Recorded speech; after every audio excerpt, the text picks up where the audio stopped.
Você abre as escrituras esperando encontrar respostas, mas existe algo ali que não está mais. Não foi perdido por acidente, não foi esquecido pelo tempo.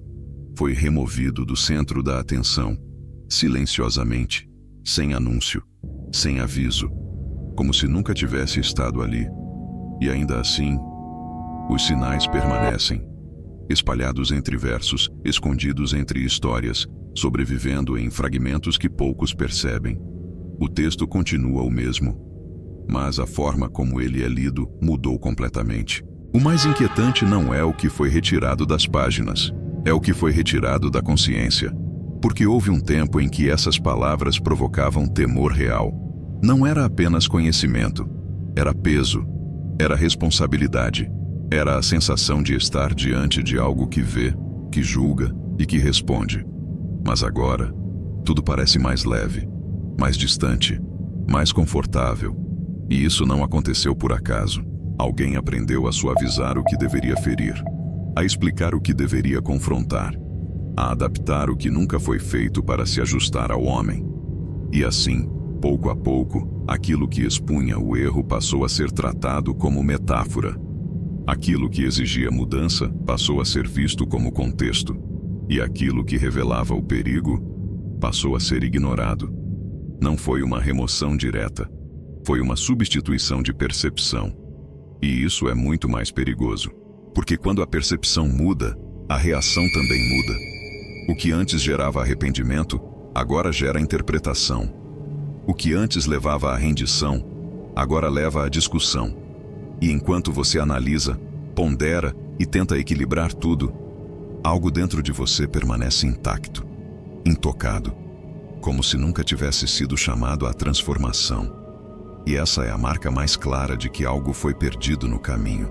Mas ainda existem vestígios, momentos em que o texto parece atravessar essa camada de adaptação e falar diretamente com você.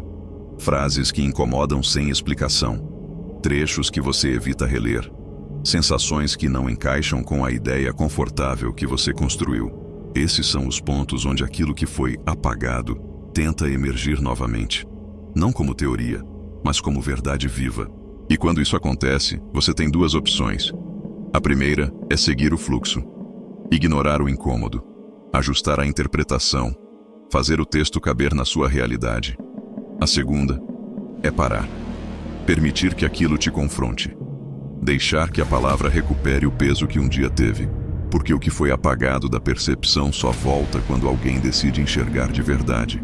Talvez o que mais assuste não seja a possibilidade de ter algo escondido nas escrituras, mas perceber que você já passou por isso inúmeras vezes e não viu.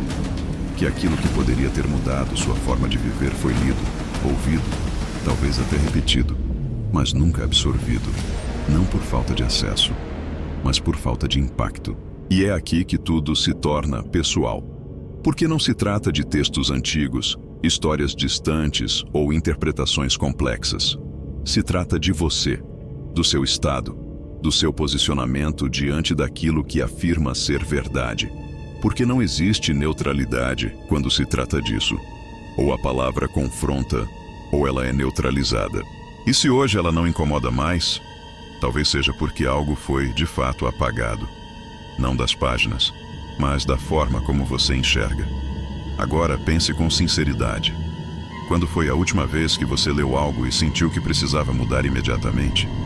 Quando foi a última vez que uma verdade te deixou sem argumentos, sem defesa, apenas consciente de que precisava se posicionar diferente? Se isso não acontece há muito tempo, isso não é normal. Porque a palavra não foi feita para ser confortável.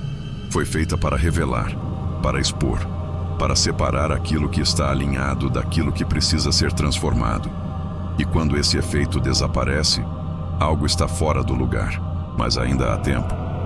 Porque aquilo que foi apagado da percepção pode ser restaurado, não com novos ensinamentos, não com teorias diferentes, mas com uma decisão simples: voltar a olhar sem filtros, voltar a ouvir sem ajustar, voltar a permitir que o texto diga exatamente o que diz. E isso exige coragem, porque quando essa camada cai, não sobra espaço para justificativas, só sobra verdade.